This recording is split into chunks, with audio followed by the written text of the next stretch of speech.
चैतन्य महाप्रभु कहते हैं कि भैया कलयुग की बहुत निंदा मत किया करो। इधर देखिए सब लोग ध्यान से सुनो। हम जानते हैं कि कलयुग में पाप बहुत ज्यादा है, पर फिर भी कलयुग की निंदा मत करो। क्यों?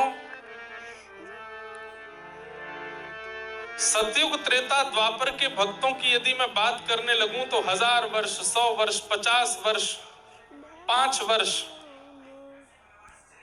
और सबसे कम अवधि में यदि किसी को मिले तो 5 महीने में ध्रुव जी को,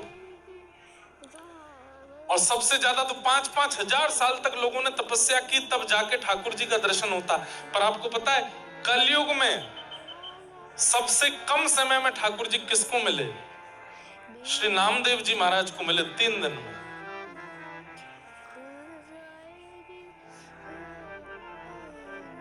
नरसिंह मेहता को मिले 7 दिन में, और 7 दिन में जब मिले उसके बाद जूनागढ़ में नरसिंह मेहता रहते, 52 बार भगवान आए, 52 टाइम्स नरसिंह मेहता के पास आए ठाकुर जी। इस कलिकाल में इतने तो किसी पर कृपा नहीं की ठाकुर जी ने, ना सतयुग के भक्तों पे, ना त्रेता के भक्तों पे, ना द्वापर के भक्त, केवल कलयुग के भक्तों पर। श्री नामदेव जी महाराज, उनके नाना जी थे श्री वामदेव जी महाराज, ठाकुर जी की सेवा करते थे। वामदेव जी चले गए तीर्थ यात्रा पर, और नामदेव जी से कह के गए मैं 3-4 दिन के लिए जा रहा हूं, ठाकुर जी की सेवा करना। बोले सेवा में क्या करना? बोले और कुछ तो तुम कर नहीं पाओगे, छोटे बालक हो, श्रृंगार आदि तुमसे हो नहीं पाएगा, बस प्रसादी रसोई में बने, थाल में सजा के ठाकुर जी को भोग लगाना। और जाते जाते कह गए बिना भोग लगाए प्रसाद मत पाना। नामदेव जी महाराज बोले ठीक है। सुबह सुबह दूध का भोग लेकर के ठाकुर जी, दूध लड्डू का भोग लेकर के गए, ठाकुर जी के सामने पधरा दिया। बोले जय जय, दूध फेंट के लाया हूं, बढ़िया लड्डू है, पा लीजिए। नहीं पाया ठाकुर जी ने। 1 घंटा, 2 घंटा, 4 घंटे हो गए। बार बार नामदेव जी कहें जय जय पा क्यों नहीं रहे हो? अभी आपने दूध ही नहीं पाया तो अगला प्रसाद कैसे लेके आऊं? अच्छा दूध पाने की इच्छा नहीं होगी, खिचड़ी ले आता हूं। खिचड़ी ले आए, नहीं पाई ठाकुर जी। अच्छा आपको कुछ और पाना होगा, पूरन पोली बनवा के ले आए, तो पूड़ी दाल साग भाजी बनवा करके ले आए। ठाकुर जी नहीं पावे। हम आपकी तरह थोड़ी थे कि बस पर्दा लगा के संतुष्ट हो जाते हैं, हम तो कि पा लिया ठाकुर जी ने। नामदेव जी को तथा खाओ, थाली साफ चाहिए। नहीं पाया ठाकुर जी ने। 1 दिन 2 दिन बीत गए। नामदेव जी बेचारे रोने लगे, बोले मैं छोटा सा बालक हूं, मुझ पर दया नहीं आती आपको?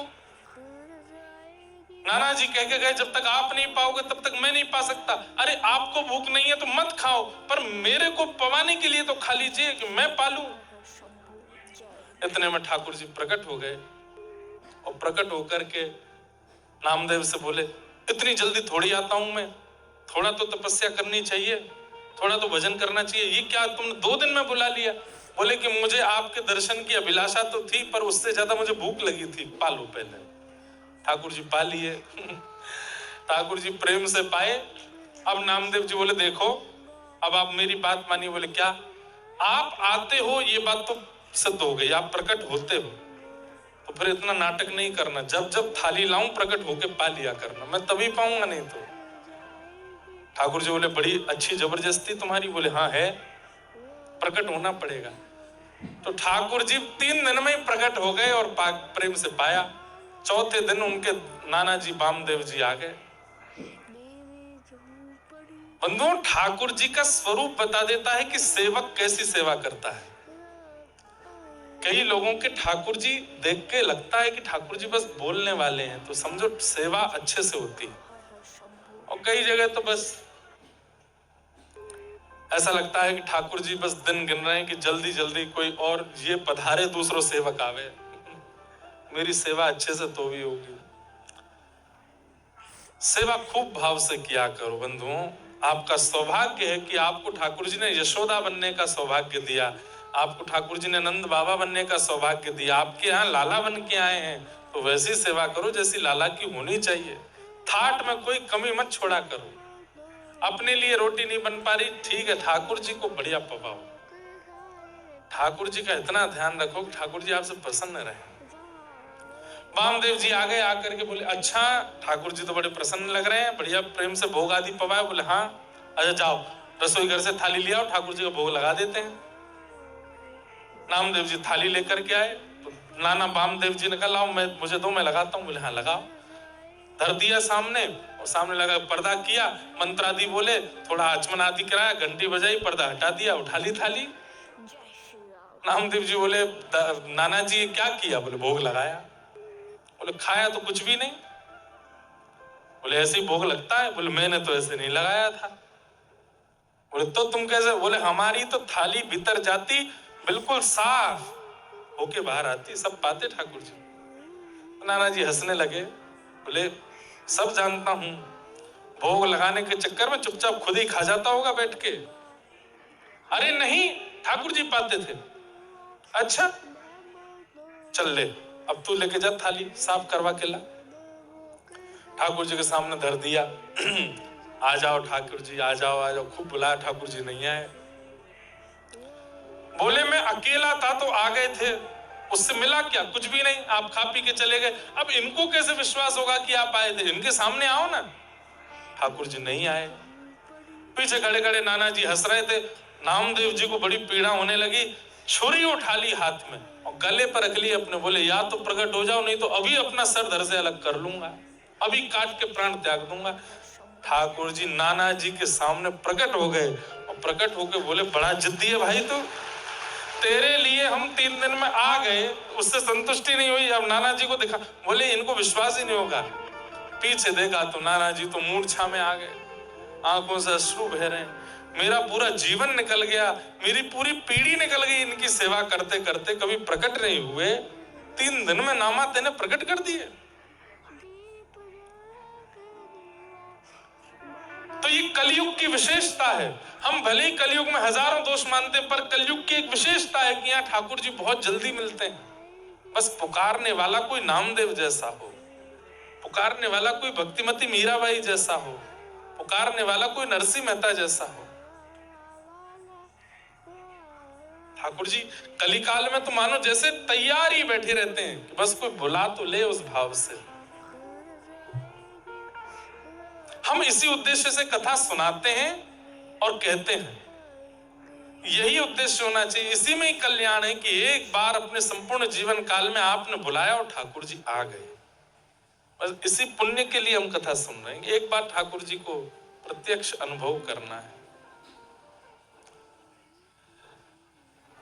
नैमिषारण्य क्षेत्र में सौनकादि ऋषियों ने कहा कि भगवत प्राप्ति का साधन क्या है इस कलिकाल में। तब सूत जी महाराज कहते हैं, श्रीमद् भागवतम शास्त्रम कलौकीरेण भाषितम एतस्माद् परम किंचित् मनः शुद्ध्यै न वेद्यते। श्रीमद् भागवत, इनका आश्रय यदि ले लिया जाए तो इस कलिकाल में भागवत का आश्रय लेने से, भागवत में बताए गए नियमों का पालन करने से भगवत प्राप्ति बड़ी सरल हो जाएगी।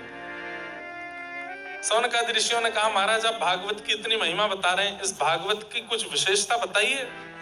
बोले और क्या विशेषता बताऊं? सुरामपि दुर्लभा, देवताओं को भी जो दुर्लभ है वो भागवत की कथा है, जो मानवों को मिली है। देवता नहीं सुन सकते भागवत की कथा, क्यों? व्यस्त इतने हैं, ठाकुर जी ने उनको काम दे रखा है, उस काम से उनको छुट्टी मिलती नहीं तो कथा कैसे सुनेंगे? हम मानव ही सुन सकते हैं। जानवरों को भी दुर्लभ है, जानवर भी कथा नहीं सुन सकते। केवल और केवल मानव का अधिकार है कथा सुनने का। ऐसी भागवत की कथा जो देवताओं को भी दुर्लभ है। अरे श्री सुखदेव जी महाराज परीक्षित को कथा सुना रहे थे और उस समय देवता अमृत कलश लेकर के आए और लाकर के बोले परीक्षित तुम अमृत पान कर लो, तुमको 7 दिन में मरने का श्राप लगा, अमृत पीने से तुम अमर हो जाओगे। उसके बदले ये कथा जो सुखदेव जी सुना रहे हैं ये हमको सुनने दो। तो सुखदेव जी ने हंसी करके देवताओं से कहा वस्तु का मोल बराबरी का होता है।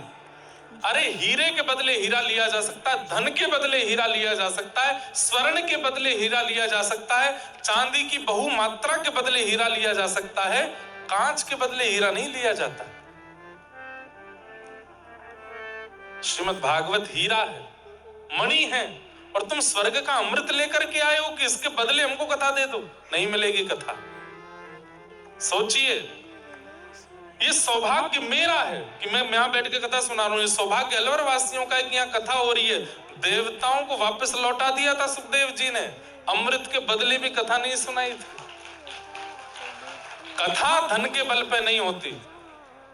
हजारों लोग आते हैं हमारे पास, धन के इतना लगा देंगे, इतना नहीं, धन से नहीं होती कथा, व्यवस्थाओं से नहीं होती कथा, पंडाल से नहीं होती कथा, कृपा से होती है कथा। जिस पर कृपा होगी उसके यहां कथा होगी। कृपा नहीं है तो कथा में चाहे आप कितना खर्चा कर दो नहीं हो पाएगी कथा।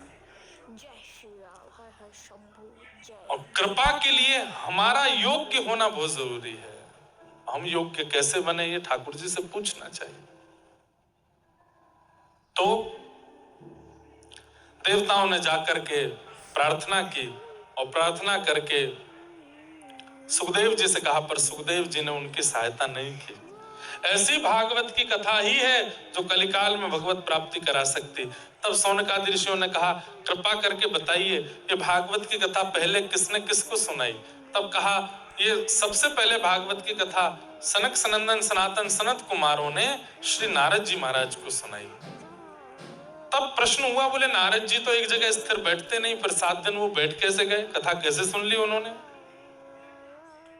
तब पूरा एक प्रसंग सुनाया गया कि एक बार की बात, नारद जी बद्रिक आश्रम गए और बद्रीनाथ में जाकर के सौनक आदि ऋषियों को उन्होंने बताया, पृथ्वी को हमने बहुत अच्छा समझा था, लेकिन यहाँ आकर के पता चला ये पृथ्वी बिल्कुल अच्छी नहीं है। क्या देखा आपने पृथ्वी पर आकर के? तब नारद जी बता रहे, मैंने पृथ्वी पर आकर के क्या देखा। बंधुओं, जैसे विदेश की खूब प्रशंसा करते हैं कई लोग, विदेश बहुत अच्छा है, वो देश बहुत अच्छा है, लेकिन जब आप स्वयं जाओगे ना तो आपको ऐसा लगेगा इतनी प्रशंसा खाक में करी, कुछ भी नहीं था। ऐसा होता है। ऐसे ही देवलोक में पृथ्वी की बड़ी प्रशंसा होती है। अरे वृंदावन धाम, जगन्नाथपुरी, द्वारिका, बद्रीनाथ, बड़े अच्छे अच्छे दिव्य धाम है वहां तो। लेकिन जैसे ही नारद जी पृथ्वी का दर्शन करने आए तो बड़े डिसअपॉइंट हुए और अपना डिसअपॉइंटमेंट उन्होंने यहां बताया। क्या देखा पृथ्वी पर? बोले मैंने क्या देखा?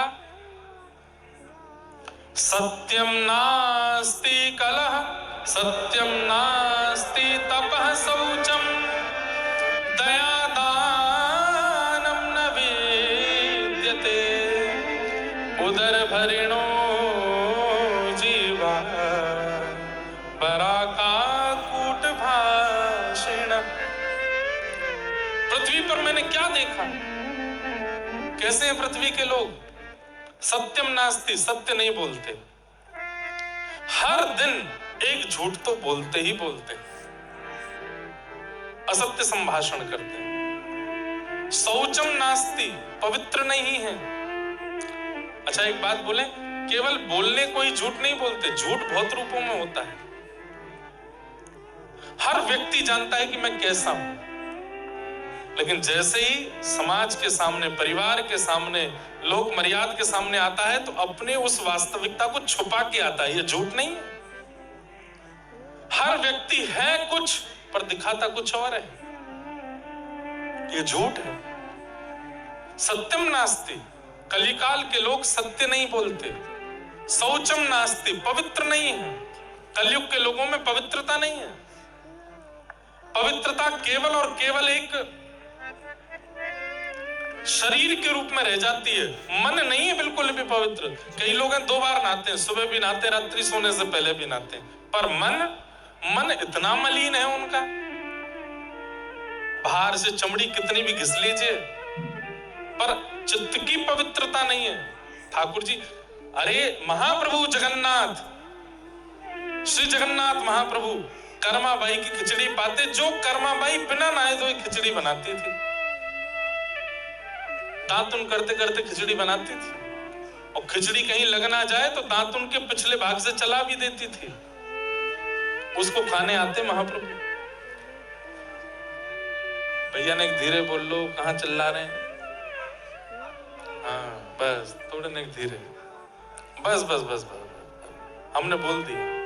क्या बता रहा था? कर्मा भाई। कभी कभी व्यस्त हो जाती। अब एक बार क्या हुआ, किसी संत ने कहा कि तुम नहा धो के बनाया करो। बोले वो बिना नहाए धोई आ जाते हैं ठाकुर जी। तो बोले वो तो तुम्हारे पूर्व जन्म के पुण्य इसलिए आते हैं, जिस दिन वो पुण्य खत्म हो जाएंगे बुलाती रह जाओगी, ठाकुर जी नहीं आएंगे। बोले कैसे बनाऊं? स्नान किया करो, तिलक लगाया करो, इत्र लगाया करो, ये साड़ी पहना करो, इतने पवित्र वस्त्र, इतने नियम बता गए उसको। अगले दिन ठाकुर जी आए, ठाकुर जी आकर के बैठ गए। जगन्नाथ जी बोले कहां गई मैया? इधर से निकली, दौड़ करके इधर जा रही है। ठाकुर जी क्या हुआ मैया? खिचड़ी। बोले रुक जा अभी नहा के आ रही हूँ। नहा के आई, फिर उसके बाद में तिलक स्वरूप लगाया, फिर उसके बाद कुछ मंत्र बता दिया था पंडितों ने, वो करने लगी। फिर उसके बाद गुरुदेव कुछ संतों ने कुछ नियम बता दिए, वो करने लगी। ठाकुर जी बोले मैया ये सब क्या कर रही है? बोले रुक जा। फिर बताया, बोले पहले चूल्हे का पूजन करना, चूल्हे का पूजन करने के बाद में पात्रों का पूजन करना, सामग्रियों का पूजन करना, उसके बाद अग्नि प्रज्वलित करना, अग्निदेव को प्रणाम, फिर खिचड़ी बनाना। इतना नियम करने लगी तो ठाकुर जी बोले मैया मुझे मंदिर जाके दर्शन देने, तो ये सब क्या कर रही है? जल्दी कर्मा कहते कहते नाम तब पड़ा उनका कर्मा, जल्दी कर। अगले दिन ठाकुर जी आए ही नहीं, तो कर्मा बाई मंदिर गई। बोले आप आए क्यों नहीं आज? बोले तू इतने नियम साधन करती है, नहा रही है, धो रही है, तिलक फोटा लगा रही है, इत्र लगा रही है, मंत्र कर रही है, कभी चूल्हा का पूजन, पात्र का पूजन, चंदन लगा रही है, अग्निदेव को बुला रही है, इतना समय थोड़ी मेरे पास। बोले मुझे कोई बोल करके गया कि तुम इतना स्नान ध्यान करके नए कपड़े पहन के करोगी तो ही ठाकुर जी रुकेंगे, नहीं तो पुण्य खत्म होने के बाद ठाकुर जी नहीं आएंगे। ठाकुर जी बोले स्नान उनके लिए आवश्यक है, मंत्र उनके लिए आवश्यक है, साधन उनके लिए आवश्यक है, जिनका मन पवित्र नहीं है वो बाहर से पवित्रता रखो।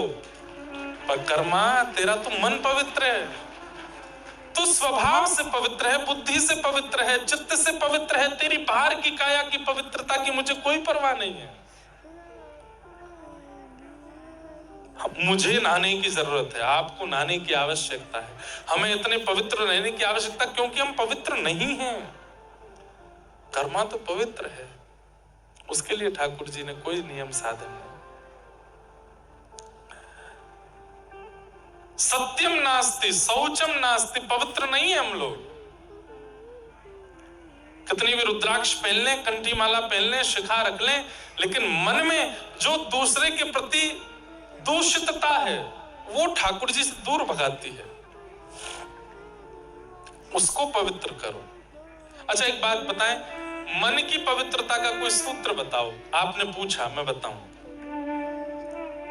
सब में गुण देखो, खुद में दोष देखो, आपका मन पवित्र हो जाएगा। मन अपवित्र क्यों है? खुद में गुण और सब में दोष, ये अपवित्रता का कारण है।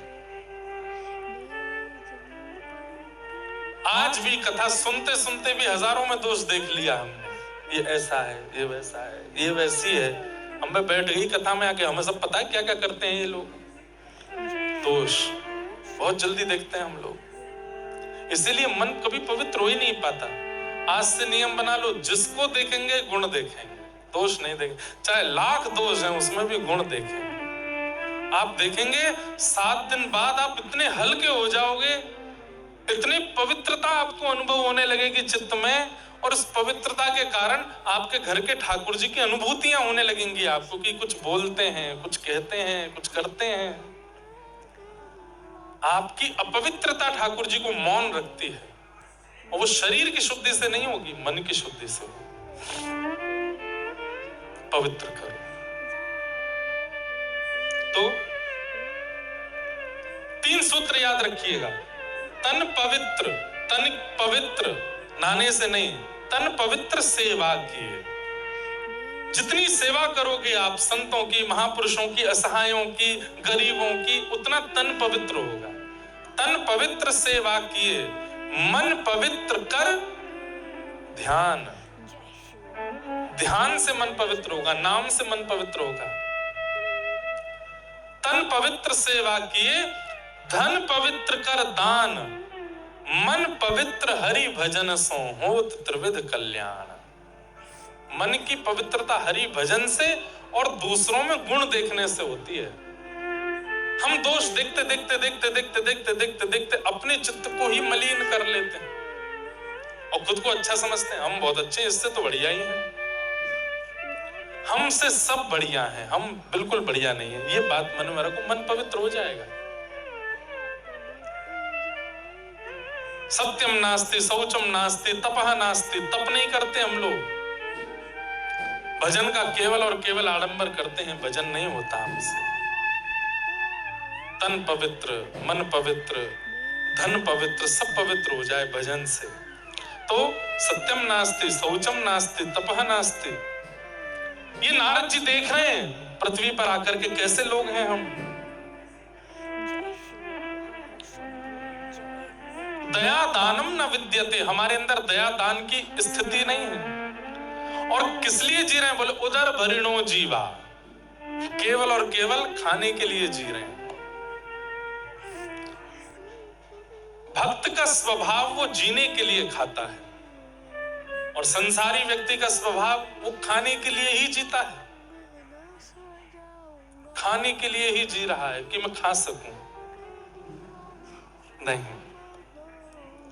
मंदा सुमंद मतयो मंद भाग्या युपद्रुता पाखंड निरताः संतो विरक्ता सपरिग्रह तरुणी प्रभुता के हे शालको बुद्धिदायका कन्या विक्रयणो लोभात् दंपति नाम च कलकनम आश्रमा यवने रुद्धा तीर्थ तीर्थानि सरितस्तथा देवताया देवताया तनान्यत्र दृष्टै नष्टानि भूरिश। नारद जी ने इतना सब कुछ देखा। न योगी नैव सिद्धो वा न ज्ञानी सत्क्रियो नरः कली दावान लेनाद्य साधनम भस्मताम गतः। बहुत कुछ बताया यहां पर। उसमें एक बात कही गई, मंदास मंद मतयो, मंद बुद्धि है हम लोगों की। कैसी मंद बुद्धि? आज भारत को सबसे ज्यादा सरकार को टैक्स कहां से मिलता है? मदिरा से। कहां से मिलता है? मदिरा से, तंबाकू से। इसी के कारण ये बंद नहीं हो रहे हैं। क्यों? इनसे सरकार को सबसे ज्यादा प्रॉफिट होता है, लोग सबसे ज्यादा खाते हैं। और ये मंद बुद्धि नहीं है तो क्या है? उस पर स्पष्ट लिखा है कि मुझे खाने से तुम मर सकते हो, फिर भी हम खा रहे हैं। यहां गुरुजनों ने कहा कि रोज सुबह सुबह ठाकुर जी का चरणामृत पिया करो। गुरु जी 5 साल बाद मिले, हाँ भाई हमने तुमको एक नियम बताया था, चरणामृत पिया करो। पीते हो? गुरु जी रह जाता है, क्या बताएं, कोई दूसरा नियम बताओ। गुरु जी ने कह दिया अच्छा ठीक है, 8 माला रोज किया करो, 16 माला रोज किया करो। 2-3 साल बाद गुरु जी फिर मिले, हाँ भाई करते हो? क्या बताएं गुरु जी, इतने व्यस्त हो जाते, नहीं हो पाती 16 माला। कुछ मत किया करो, कम से कम रोज 11 प्रणाम किया करो, ठाकुर जी के आगे 11 बार दंडवत किया करो। 2-2.5 साल बाद फिर गुरु जी मिले, बोले करते हो? क्या बताएं गुरु जी, हो ही नहीं पाता। और व्यसन के लिए कोई गुरु जी नहीं बोल के गए। नियमित रूप से गुटखा खाने वाले लोग सुबह उठते ही खाना है, भोजन के बाद फिर से खाना है, दोपहर की चाय के बाद खाना ही खाना है, रात्रि सोने से पहले एक पुड़िया तो खा ही लेते हैं। ये ताली बजाने वाली बात नहीं है, ये शोक मनाने वाली बात है। वहां इतने नियम छोटे छोटे गुरु ठाकुर जी के लिए बताए जाते, वो नहीं होते। और व्यसनी व्यक्ति, जितने भी व्यसनी हैं संसार में, तंबाकू के, गुटखा के, सुल्फा के, बीड़ी के, सिगरेट के, मदिरा के, उनको किसी ने नहीं बोला। नियमित रूप से पीते हैं, नियमित रूप से खाते हैं, कहीं छूट ना जाए। अरे तलब होती है उनको, तलब समझते हैं? तलब होती है उनको, कई वो तलब को क्या बोलते हैं, बेचैन होते हैं। जल्दी कथा पूरी करो महाराज जी, 7 बज गए, थोड़ा खाना है। 2-4 तो ऐसे कथा में भी बैठे हैं, वो बीच में एक आध पुड़िया दबा के आ चुके हैं। फोन आ रहा है बहुत जरूरी, था के बाहर और घूम करके घूमते रहते हैं। ठाकुर जी की बीड़ी प्रसाद, पान प्रसाद, ये तो ठीक है, तंबाकू नहीं खाना चाहिए, मदिरा नहीं पीनी चाहिए। और फिर होता क्या है, एक बात बोलने बुरा नहीं मानिएगा, कान पकड़ के हम क्षमा पहले ही मांग लेते हैं। व्यक्ति का जब अंतिम समय आता है, व्यसनी व्यक्ति का, घर वालों को बताने में भी लज्जा होती है कि कैसे चले गए इनके प्राण। बढ़िया हंसते खेलते थे, क्या हो गया? घर वालों को झूठ बोलना पड़ता है, बुखार आ गया चले गए, लेकिन असलियत कौन बताए? कैंसर हो गया था, गला पूरा खत्म हो गया था, लिवर फेल हो गए थे, किडनी जा, बताने में भी लज्जा आती है। परिवार समाज के लोग क्या कहेंगे बताओ, व्यसन करके मर गए। अरे व्यसन करना है ठाकुर जी के नाम का व्यसन करो, व्यसन करना है ठाकुर जी की कथा का व्यसन करो, व्यसन करना है ठाकुर जी की सेवा का। ये व्यसन क्यों नहीं होता हमसे?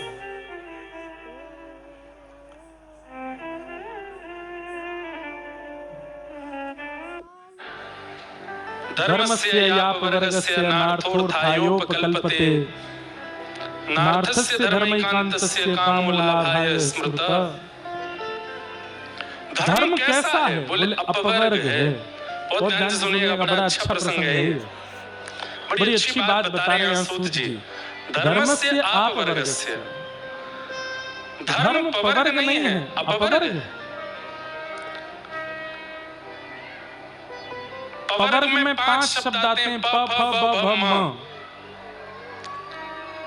पवर्ग शब्द होते हैं हिंदी वर्णमाला में, प फ ब भ म। तो पा से बनता है पाप, फ से बनता है फल, ब से बनता है बंधन, भ से बनता है भय और म से बनता है मृत्यु। इन 5 योजनाओं में की गई भक्ति को श्रेष्ठ नहीं बताया गया। मतलब पाप करने के बाद भजन करना, पाप करने से पहले करना चाहिए था, अब पाप हो गया, अब डर के कारण भजन में लग गए, डर के कारण हनुमान जी के पास, शनि महाराज के पास, कुल देवता के पास, कुल देवी के पास घूम रहे हैं, हमसे पाप हो गया। वो भजन भजन नहीं माना जाता, वो प्रायश्चित माना जाता है।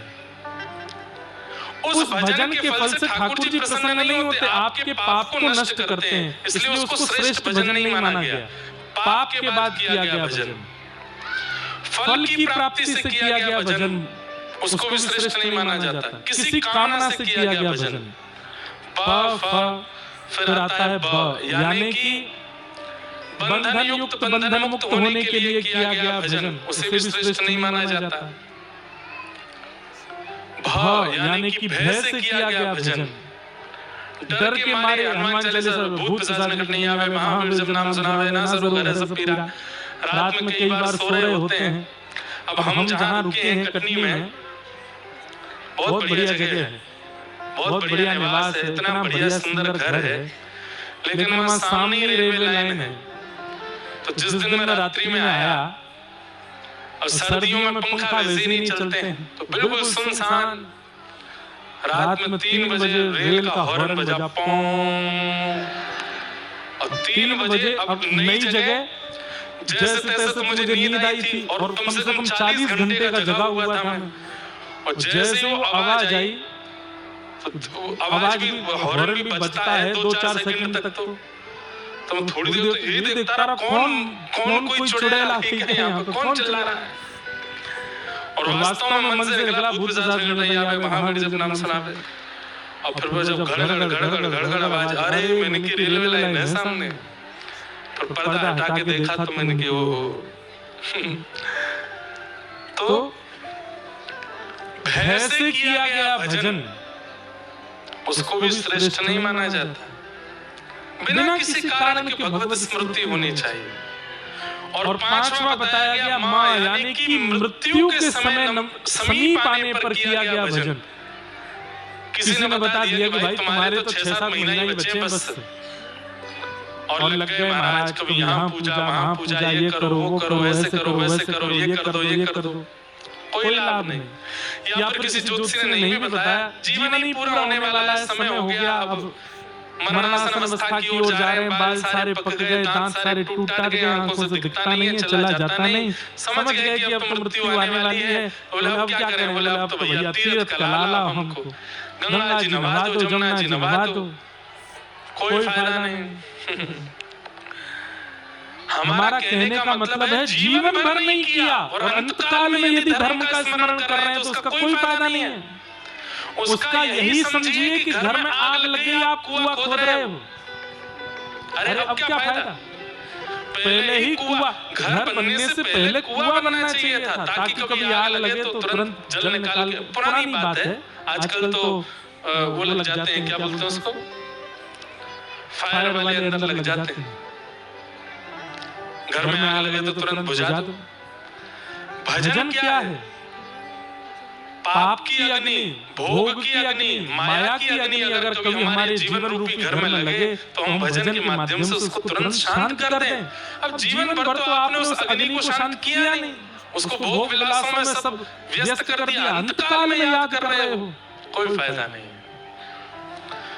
तो पाप, फल, भय, बंधन और मृत्यु, इन पंच भावों में किया गया भजन उसको उचित भजन नहीं मानते। धर्म तो बिना इन पंचों के होना चाहिए, बिना निष्काम होना चाहिए। आगे भगवान के अवतारों के विषय में बताया, श्रीमद् भागवत जी की रचना कैसे हुई इस विषय को प्रतिपादित किया गया। अनेक वेद पुराणों की रचना करने के बाद वेद व्यास जी का चित्त शांत नहीं था, तब नारद जी महाराज ने आकर के कहा, व्यास जी ऐसे ग्रंथ की रचना करो, ऐसे भाव की रचना करो जिसको सुनकर के बड़े बड़े योगी, जपी, तपी और निर्ग्रंथा ठाकुर जी से प्रेम करने वालों का कल्याण हो। तब वेद व्यास जी महाराज ने श्रीमद् भागवत की रचना की, जहां पर भगवान का ऐश्वर्य नहीं, भगवान का प्रेम दिखाया गया। ऐश्वर्य ग्रंथ तो बहुत सारे हैं, लेकिन ठाकुर जी का प्रेमास्पद, ठाकुर जी के प्रेम को प्रतिपादित करने वाला ग्रंथ श्रीमद् भागवत है। नारद जी महाराज ने पूर्व जन्म की कथा सुनाकर के वेद व्यास जी को प्रोत्साहित किया और श्री वेद व्यास जी महाराज ने भागवत की रचना की। अब बहुत ध्यान से सुनिएगा, श्रीमद् भागवत की रचना हो गई।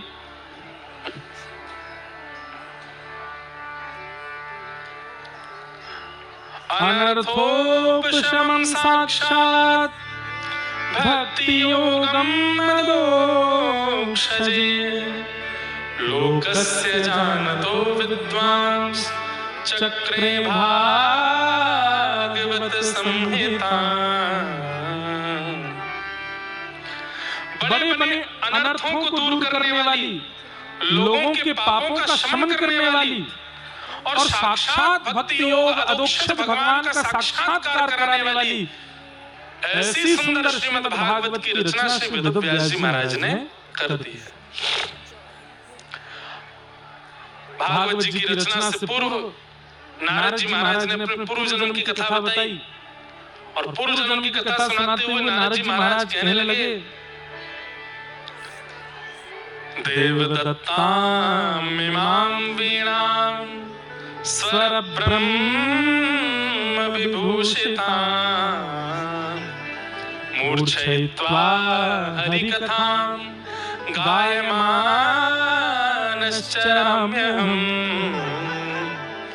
ये जिस राग में अभी हम श्लोक गा रहे हैं ना, ये राग ठाकुर जी का सबसे प्रिय राग है। हमको संगीत ज्यादा नहीं आता, कहीं आप ये मत सोचना कि हम बहुत बड़े मार्तंड हैं संगीत के, पर थोड़ा बहुत आता है, ज्यादा नहीं आता। ये राग जो लोग कंठ वाले यहाँ बैठे, जिनके पास बढ़िया कंठ है, ध्यान से सुनिएगा, ये राग ठाकुर जी को बहुत प्रिय है। इसका नाम है केदार राग। कौन सा राग? केदार ही है ना भैया, हैं? ठीक है, यही हमारे गुरुजन हैं, यही सिखाते हैं हमको, यही बता देते हैं मंच पे जाके ऐसा बोल देना आप। केदार ठाकुर जी का इतना प्रिय राग है, हमारे भारत के गुजरात प्रांत में परम भागवत श्री नरसिंह मेहता जी का जन्म हुआ। नरसिंह मेहता कौन? मुचकुंद के स्वरूप, मुचकुंद के अवतार श्री नरसिंह मेहता जी। और श्री नरसिंह मेहता जी को भगवान ने प्रसन्न होकर के राग दिया है। किसी को ठाकुर जी ने भजन दिया, किसी को ठाकुर जी ने नाम दिया, किसी को ठाकुर जी ने स्वरूप दिया, किसी को ठाकुर जी ने प्रकट होकर अपनी प्रतिमा दी, किसी को ठाकुर जी ने यज्ञ अनुष्ठान दिया, किसी को ठाकुर जी ने गुरु दिए, पर नरसिंह मेहता जी को ठाकुर जी ने ये राग दिया। बोले जब जब तुम इस राग को गाओगे मैं आऊंगा, मैं तुम्हें दर्शन दूंगा। तो नरसिंह मेहता जी जब इस राग को गाते थे, ठाकुर जी आते थे। राग केदार बहुत सुंदर है, ठाकुर जी को बहुत प्रिय है। हम नरसिंह मेहता जी के भाव से कभी कभी श्लोक इस राग में गाते हैं। तो नारद जी महाराज क्या कह रहे हैं यहाँ पे? बहुत समझने जानने योग्य बात है। देवदत्ताम इमाम वीणाम स्वर ब्रह्म विभूषिताम मूर्छयित्वा हरिकथां गायमानश्चराम्यहम्। नारद जी कह रहे हैं मेरे हाथ में जो वीणा तुम लोग देख रहे हो, ये वीणा मुझको स्वयं ठाकुर जी ने प्रसन्न होकर के दी है। अभी ले लूंगा, लाला बैठ जा। ये स्वयं ठाकुर जी ने प्रसन्न होकर के मुझको दी है। बंधुओं, हम सबको ठाकुर जी ने प्रसन्न होकर के एक एक गुण प्रदान किया है। इस संसार में जन्म लेने वाला हर व्यक्ति, मुझसे बैठा पीछे खड़े होने वाले तक व्यक्ति तक, यहाँ बैठे जितने लोग हैं, सबके अंदर एक गुण होगा ही होगा। ऐसा हो नहीं सकता कि किसी के अंदर कोई गुण ना हो। एक गुण तो है। किसी के अंदर गायन का गुण है, किसी के अंदर नृत्य का गुण है, किसी के अंदर भोजन बनाने का गुण है, किसी के अंदर व्यवस्था संभालने का गुण है, किसी के अंदर तैयार होने का गुण है, किसी के अंदर तैयार करने का गुण है, किसी के अंदर उलझी हुई बातों को सुलझाने का गुण है, किसी के अंदर लड़ाइयां शांत कराने का गुण है, और किसी के अंदर आंच लगाने का भी गुण है। किसी की नहीं बिगड़ रही हो तो उसको बुला दो, तो समय बिगड़वा देगा। सबके अंदर कोई ना कोई गुण तो है। लेकिन हमारी एक बात सुनिएगा, गुण किसको कहते हैं? गुण किसको कहते हैं? जिससे संसार रीझता है उसको गुण कहते हैं। और वो हम सबके पास है। कोई ना कोई एक ऐसा गुण है जिससे संसार रीझ रहा है। बहुत ध्यान से सुनिएगा, जिस दिन आपने अपने उस गुण को संसार को रिझाने में ना लगा के ठाकुर जी को रिझाने में लगा दिया, उसी दिन आपका भजन सफल हो जाएगा। किसी को गाना आता है, बहुत अच्छा गाता है। महाराज जब वो जाकर के मंच पर गाना शुरू करता है तो लोग बाग वाहवाही करने से कम नहीं रहते। ऐसा व्यक्ति अगर लोक रंजन, सांसारिक रंजन के लिए ना गा करके जिस दिन ठाकुर जी के लिए गाना शुरू कर देगा, उसका गायन ही ठाकुर जी को प्रकट कर देगा। किसी को नृत्य करना आता है लेकिन संसार के सामने नहीं नाचता, एकांत में कमरा बंद करके नृत्य करे, ठाकुर जी के आगे नृत्य करे, तो ठाकुर जी उसके नृत्य से प्रसन्न हो जाएंगे। किसी को प्रसाद भोजन बनाना आता है, बढ़िया बढ़िया सब्जी, बढ़िया रोटियां, अलग अलग प्रकार की चटनियां बनानी आती हैं। अब वो हमेशा इसलिए बनाता है मेरे पति प्रशंसा करते हैं, मेरे बच्चे प्रशंसा करें ना।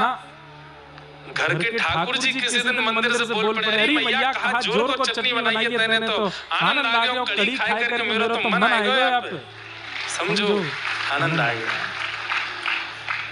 अपने गुण से लोक रंजन ना करके जिस दिन आपने भगवत रंजन करना प्रारंभ कर दिया, उसी दिन आपकी भक्ति फल देना प्रारंभ कर देगी।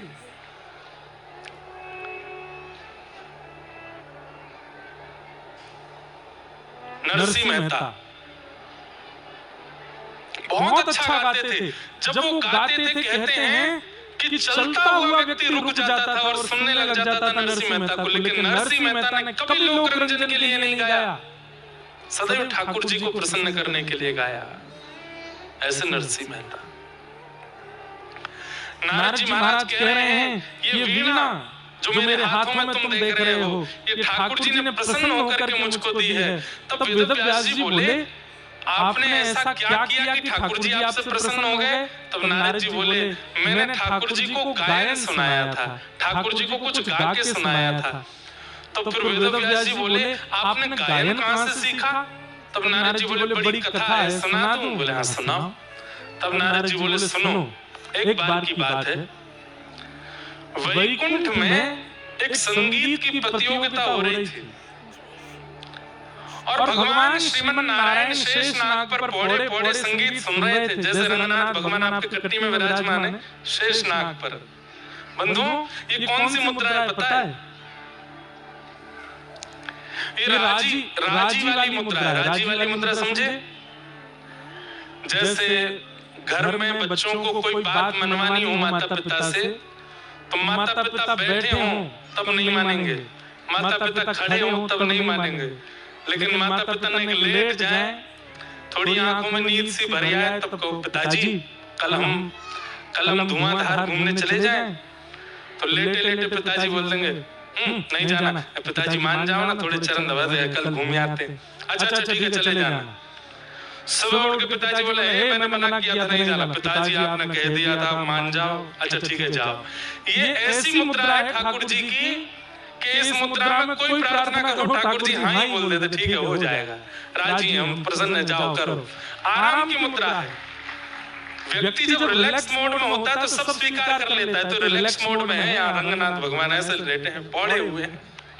और रिलैक्स मोड में व्यक्ति उग्र मोड में हो। अब यही शंख चक्र गदाधारी ऐसे खड़े हो ठाकुर जी, पीछे भी रिलैक्स मोड में ही है, चल रहे हैं, ऐसे खड़े हो ना, आप कहो ठाकुर जी ये कृपा कर दो, तो ठाकुर जी जांच करेंगे, पड़ताल करेंगे, पूरी तहकीकात करेंगे, तब कृपा करेंगे। लेकिन पौड़े बिल्कुल आराम फरमा रहे हैं, रिलैक्स मोड में है, उस समय कहो ठाकुर जी ये कृपा कर दो, हो गई, डिस्टर्ब मत करो, चलो जाओ हो गया तुम्हारा काम, जा। तो यहाँ रिलैक्स मोड में है ठाकुर जी, रंगनाथ महाप्रभु। लेकिन हाँ संसार मत मांगना, मांगो तो भक्ति ही मांगो, मांगो तो विचार। एक बात बोलूं, ठाकुर जी से क्या मांगना चाहिए? अगर मांगो तो बताऊंगा, मांगोगे? ठाकुर जी से क्या मांगना चाहिए कि हे ठाकुर जी हमें सरल बना दो, हमें सहज बना दो, हमें डाउन टू अर्थ बना दो, हमें ज्यादा चतुर चालाक नहीं, हमें भोंदू बना दो, हम बहुत चतुर हो गए नाथ। आप ठाकुर जी से स्वभाव मांगोगे ना, ठाकुर जी भर भर के देंगे आपको। हमने सदैव ठाकुर जी से ऐश्वर्य मांगा है, संसार मांगा है, विचित्रताएं मांगी हैं। ठाकुर जी से स्वभाव की याचना करो कि ठाकुर जी हमारा स्वभाव सरल कर दो, ठाकुर जी हमारे हृदय को पवित्र कर दो, हम बहुत दोष देखने लगे हैं लोगों में, हमें सरल बना दो। आज जाके रंगनाथ भगवान से मांगिएगा, हे नाथ हमें सरल बना दो। अरे आप और कुछ मांगेंगे तो रंगनाथ भगवान कहेंगे जाओ जाओ दिया, परेशान मत करो। लेकिन आप रंगनाथ प्रभु के सामने जाके कहोगे हे रंगनाथ मेरे हृदय को सरल बना दो, तो ऐसे पौड़े पौड़े ठाकुर जी एक बार तो उठ के बैठ जाएंगे, हैं क्या मांग रहा है? मेरे चित्त को सरल बना दो। वाह भैया ये तो कभी किसी ने नहीं मांगा, जा तुझे दूंगा, इससे भी ज्यादा बढ़िया दूंगा। सरल बनो, सहज बनो। तो नारद जी महाराज कथा सुनाने लगे कि एक बार वैकुंठ में एक प्रतियोगिता हुई। सब लोग सावधानी से सुनिएगा। कैसी प्रतियोगिता? संगीत की प्रतियोगिता। और संगीत की प्रतियोगिता में ठाकुर जी पौड़े थे शेषनाग के ऊपर। नारद जी बोले 33 कोटि देवता वहां पर इकट्ठे हुए थे, सब संगीत की प्रतियोगिता देखने आए थे, मैं भी गया। पर हम ठाकुर जी के इतने मुंह लगे, हम पीछे नहीं बैठते, हम फलांगते हुए आगे गए। और शेषनाग, जैसे ये शेषनाग है, ठाकुर जी यहाँ पौड़े, ऐसे शेषनाग से कमर लगा के मैं बैठ गया। नारद जी बता रहे हैं, ठाकुर जी को प्रणाम करके शेषनाग से कमर लगा के बैठ गए, सुनने लगे संगीत। पौड़े पौड़े ठाकुर जी ने सोचा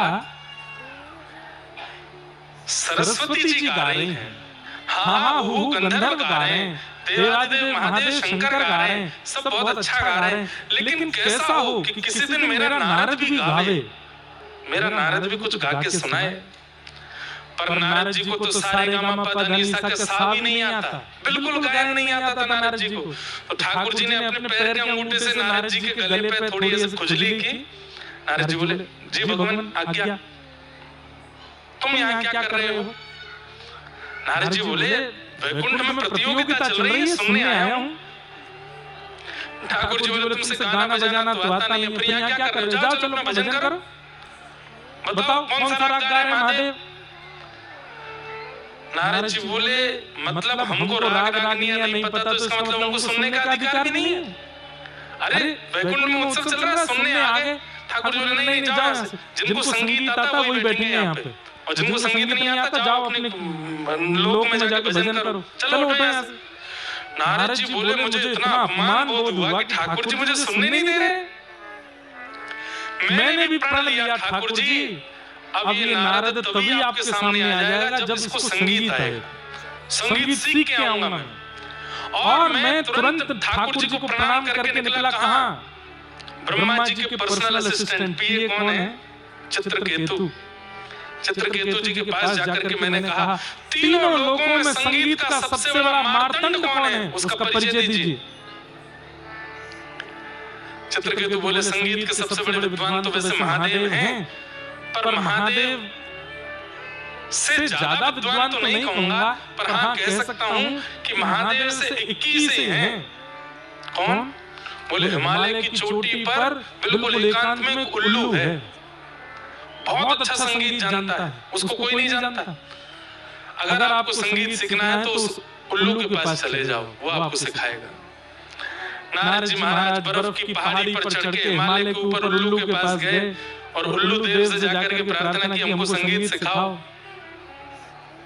उल्लू ने कहा, 1000 साल तक सीखोगे तब जाकर के एक स्वर निकलेगा मुझसे। बोले, हम 2000 साल सीखेंगे, आप सिखाओ। तब उस उल्लू ने नारद जी को संगीत सिखाया।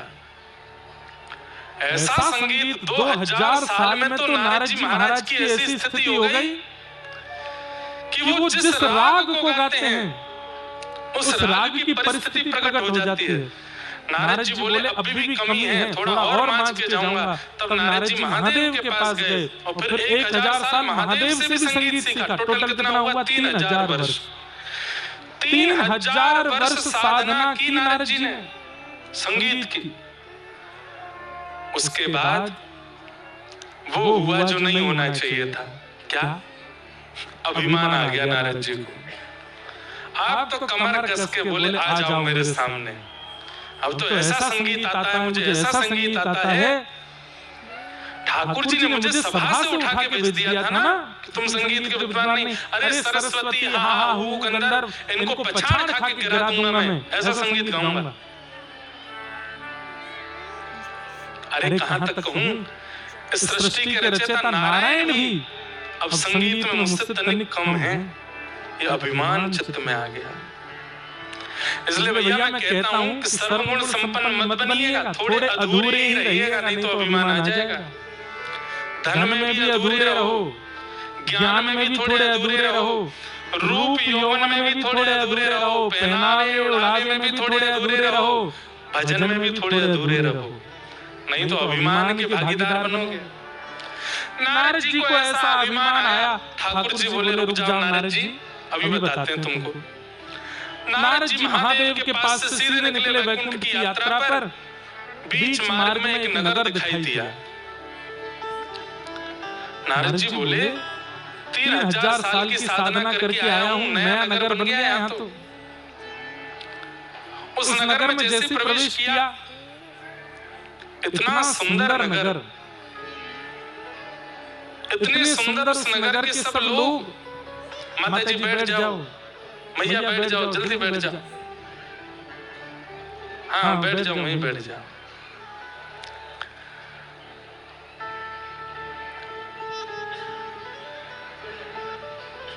नारद जी महाराज उस नगर को देख करके बड़े प्रसन्न हुए। वो इतना सुंदर नगर, वहाँ के लोग बाग और भी ज्यादा सुंदर, उनकी आंखें सुंदर, नाक सुंदर, बोली सुंदर, कान सुंदर, चाल सुंदर। लेकिन नारद जी ने ध्यान लगा करके जब देखा तो किसी का एक अंगूठा नहीं है, किसी की एक उंगली नहीं है, किसी के पैर की एक उंगली कटी हुई है, किसी का आधा कान कटा हुआ है। मतलब कोई भी सर्वांगीण अंग से युक्त नहीं था, कोई ना कोई अंग उसका नहीं है। नारद जी बोले इतनी सुंदर नगरी, इतने सुंदर लोग, लेकिन ये कैसी विकृति। तब नारद जी ने एक को रोका, बोले भैया आपका ये नगर बहुत सुंदर है, इसका नाम क्या है? बोले इसका नाम है संगीत नगर, संगीत। और नारद जी संगीत ही सीख के आ रहे थे। नारद जी बोले अच्छा ये संगीत नगर है? बोले हाँ। बोले आप सब लोग? बोले हम सब संगीत की राग रागनियां हैं।